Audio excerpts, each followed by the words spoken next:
তুমি আমার একটা কথা বলবে?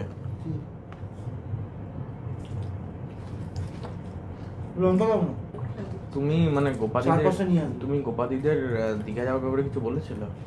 আমি কিছু ডাইরেক্টলি কিছু বলিনি, কিন্তু ও কোনোভাবে ওই ছবি টবি কিছু পেয়েছে, দেখেছে। কিন্তু ছবি দাঁড়া এক মিনিট। তোমার ফেসবুক থেকেই পেয়েছে?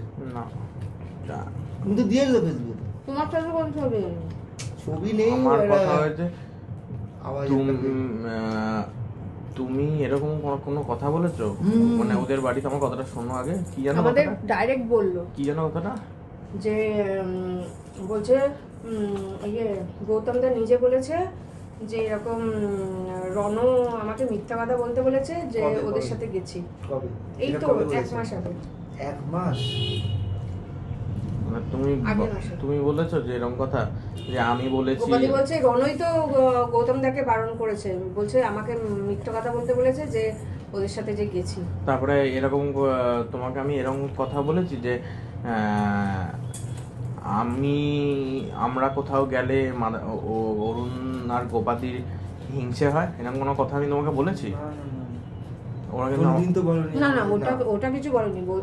গোপাদি বলছে যে আমাদের বললে কি আমরা হিংসে করব, এইটা বলেছে। না, আরেকটা কি একটা বলছিল না, তুই আমাকে বললি?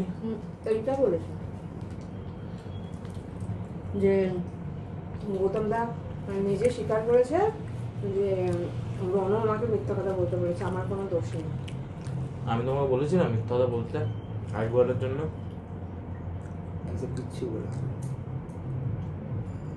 কিন্তু ওরা ও কিন্তু ওকে হোয়াটসঅ্যাপ করেছে আমাকে উল্টো পাল্টা, এখনো মেসেজ আছে উল্টো যে পাল্টা। আমি নাকি তোমাকে বলেছি যে ওদের মিথ্যা কথা বলতে। আমি তো বুঝিয়েও পারছিলাম না গোপাদিকে যে গোপাদি তুমি ভুল বুঝছো। বলে আমি ঠিকই বলছি, যার সঙ্গে ঘুরছো না সে উল্টো পাল্টা বলছে, ঘোড়া ডিঙিয়ে ঘাস খাচ্ছে সব।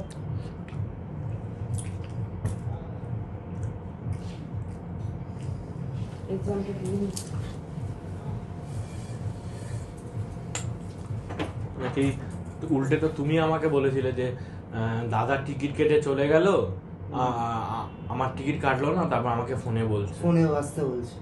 আমাকে এটা বলেছিলে তো? কিন্তু আমি তোমাকে বলেছি যে তুমি ওদের বলো না যে তুমি দীঘা এসছো। একবারের জন্য বলেছিলাম তোমাকে আমি। আমাকে কিন্তু গোপাদি মিতাকে মেসেজ করেছে যে তুমি নাকি এসব কথাগুলো ওদের বাড়িতে গিয়ে বলেছো। না সেসব তো কিছু বলিনি। তুমি বলোনি ওদের? না অথচ আমাকে ডাইরেক্ট গোপাদি বলছে যে গৌতম দাই না, আমি নাকি তোমাকে শিখিয়ে দিয়েছি ওদের না বলতে। একদম ডাইরেক্ট বলছে।